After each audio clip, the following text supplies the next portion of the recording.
ఓం సదాశివసమారంభాం వ్యాసశంకరమధ్యమాం అస్మదాచార్యపర్యంతాం వందే గురుపరంపరాం. జ్యోతిషశాస్త్రాన్ని భావితరాల వారికి ప్రసాదించిన ఋషుల యొక్క పాదపద్మాలకి నమస్కారం చేసుకుంటూ, అలాగే నాకు ఈ జ్యోతిష విద్యను నేర్పిన గురువర్యులు జ్యోతిష బ్రహ్మ కీర్తిశేషులు శ్రీ ఈరంకి సూర్యనారాయణమూర్తి గారు, సూర్యశ్రీ దైవజ్ఞ గారి యొక్క పాదపద్మాలకి నమస్కారం చేసుకుంటూ, ఓం శ్రీ మహాగణాధిపతి నమః, శ్రీ గురుభ్యో నమః, హరి ఓం. వీక్షకులందరికీ నమస్కారం. మే నెల 12వ తారీఖు లగాయితూ మే 18వ తారీఖు శనివారం వరకు ఉండేటువంటి గ్రహగతుల ఆధారంగా ద్వాదశ రాసుల వారికి ఈ వారం ఏ విధమైనటువంటి శుభాశుభ ఫలితాలు కలగబోతున్నాయో ఈ కార్యక్రమం ద్వారా తెలుసుకుందాం. అందులో భాగంగా ఈ వారం ఉండేటువంటి గ్రహగతులను గమనిద్దాం. ఈ వారంలో 14వ తారీఖున రవిగ్రహం యొక్క మార్పు వృషభ రాశిలోకి జరుగుతూ ఉన్నది. రవిగురులు వృషభ రాశి యందు సంచారం చేస్తూ ఉండగా మేషరాశి యందు శుక్రబుధులు, అలాగే మీనరాశి యందు కుజరాహువుల యొక్క సంచారం ఉన్నది. కుంభరాశి యందు శనేశ్వరుడు, కన్యాకేతువు సంచారంలో ఉన్నారు. ఈ వారంలో చంద్రుడు మిథునం, కర్కాటకం, సింహం, కన్యా రాశుల యందు ఆయన యొక్క సంచారాన్ని కొనసాగించబోతూ ఉన్నారు. ఇటువంటి పరిస్థితుల్లో ద్వాదశ రాశుల వారికి ఏ విధమైనటువంటి ఫలితాలు కలగబోతున్నా తెలుసుకుందాం. అందులో భాగంగా కుంభరాశి వారికి ఈ వారం సాధారణమైనటువంటి గ్రహస్థితి గోచరిస్తూ ఉన్నది. ప్రత్యేకించి ఈ రాశి వారికి అర్ధాష్టమ గురుని యొక్క దోషము, అలాగే ఈ వారం లగాయితూ అర్ధాష్టమ రవి యొక్క దోషం అనేటువంటివి ఎక్కువగా ఉన్నాయి. అయితే శుక్ర బుధ గ్రహాల యొక్క బలం కొంత తక్కువగా ఉన్నప్పటికీ రెండవ స్థానమందు రాహుగ్రహం ప్రత్యేకించి కుంభరాశి వారికి అనుకూలంగా ఉన్నారు. అలాగే చంద్రబలం ఉన్నది. కాబట్టి ఇక్కడ ఈ వారం గత వారాలతో పోల్చుకుంటే జరిగినటువంటి విషయం ఏంటి అంటే, అనుకూలించేటువంటి గ్రహాల యొక్క సంఖ్య తగ్గింది. అయితే అవన్నీ కూడా ప్రతికూలించట్లేదు. కాబట్టి ఇక్కడ ఆశించినటువంటి స్థాయిలో ఫలితాలు రావు. ఉదాహరణకి ఏదైనా మీరు ఒక పరీక్ష రాస్తే దాంట్లో మీరు ఊహించినటువంటి మార్కు రాదు, చాలా తక్కువగా వస్తుంది.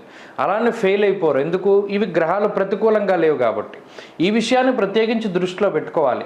ఇక్కడ ఎక్కువ ఫలితం కోసం ఎక్కువ శ్రమపడ్డా కూడా ఇక్కడ ప్రయోజనం లేదు. ఎందుకంటే అదృష్టాన్ని సూచించేటువంటి గ్రహాలు కొంత మీకు ప్రతికూలంగా ఉన్నాయి. కాబట్టి ఒక విషయం దృష్టిలో పెట్టుకోవాలి. ఏదైనా ముఖ్యమైనటువంటి పనులు ఉంటే వాటిని వాయిదా వేసుకోవడం, కొంతకాలం తర్వాత ప్రారంభించుకోవడం. అలాగే ఉద్యోగపరంగా ఏదైనా ప్రయత్నాలు, ఉద్యోగం మారడానికి, ప్రమోషన్లకి లేదా ఇతర ప్రదేశాలకి ట్రాన్స్ఫర్ల కోసం ప్రయత్నం చేస్తూ ఉంటే ఆ ప్రయత్నాలన్నీ కూడా కొంతకాలం వాయిదా వేసుకుంటూ ఉండడం చెప్పదగినటువంటి సూచన. అంతేకాక కుటుంబపరమైనటువంటి విషయాలపై ఎక్కువగా శ్రద్ధ పెడుతూ ఉండాలి. కుటుంబ సభ్యులు ఏం చేస్తున్నారు, సంతానం ఎలా ఉన్నారు, సంతాన పురోగతి ఎలా ఉన్నది, సంతానం సవ్యమైనటువంటి మార్గంలోనే వెళుతూ ఉన్నారా, ఇటువంటి వాటి మీద ఎక్కువ దృష్టి పెట్టవలసినటువంటి సమయం. ప్రత్యేకించి కుంభరాశి వారికి తెలియనటువంటి భయం వేస్తూ ఉంటుంది. మానసిక అశాంతి, మానసికమైనటువంటి అలజడి కొంత ఎక్కువగా ఉంటుంది. అది కూడా ఈ గ్రహస్థితిలో భాగమే. ప్రత్యేకించి బద్ధకం అనేటువంటిది అధికంగా ఉండడం, ప్రతి పని కూడా వాయిదా వేసుకుంటూ ఉండడం, ఇటువంటి వాటివన్నిటికీ కూడా ఈ గ్రహస్థితి అవకాశాన్ని కల్పిస్తూ ఉంటుంది. మరీ ముఖ్యంగా అతి విశ్వాసము అనగా ఓవర్ కాన్ఫిడెన్స్ వల్ల ఇబ్బంది పడేటువంటి రాశి కూడా కుంభరాశి. మాట చాలా పదునుగా ఉంటుంది, మాట విసిరేస్తూ ఉంటారు. ఎక్కడికక్కడ మౌనంగా ఉండడం చెప్పదగినటువంటి సూచన. ప్రత్యేకించి ఈ వారంలో చెప్పుడు మాటలు విని ఎవరి దగ్గర కూడా ఏ విషయాన్ని వ్యక్తపరచకూడదు. చెప్పుడు మాటలు విని మీ అభిప్రాయాన్ని వ్యక్తపరచకూడదు. అలా వ్యక్తపరిస్తే బంధుత్వాలు, బాంధవ్యాలు దెబ్బతినడానికి అవకాశం ఉంటుంది. ఈ విషయాన్ని మాత్రం జాగ్రత్తగా గుర్తుపెట్టుకోవాలి. ఉద్యోగపరమైనటువంటి ఒత్తిడి ఉంటుంది, దాన్ని అధిగమించగలుగుతారు. వ్యాపార పరిస్థితులు లాభసాటిగానే గోచరిస్తూ ఉన్నాయి. విద్యార్థులకి గ్రహగతులు మిశ్రమంగా గోచరిస్తూ ఉన్నాయి. గురువుల యొక్క అనుగ్రహం ఖచ్చితంగా అవసరం. అలాగే స్త్రీలకు ప్రత్యేకించి ఈ గ్రహస్థితి కొంత మానసికమైనటువంటి ఇబ్బందులను కలగజేయడానికి అవకాశం ఉంటుంది. ఆ విషయం పట్ల శ్రద్ధ వహించాలి.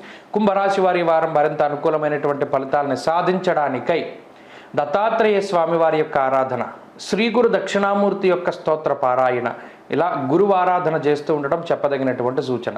ఈ వారంలో కలిసి వచ్చేటువంటి రోజు సోమవారంగా చెప్పవచ్చును.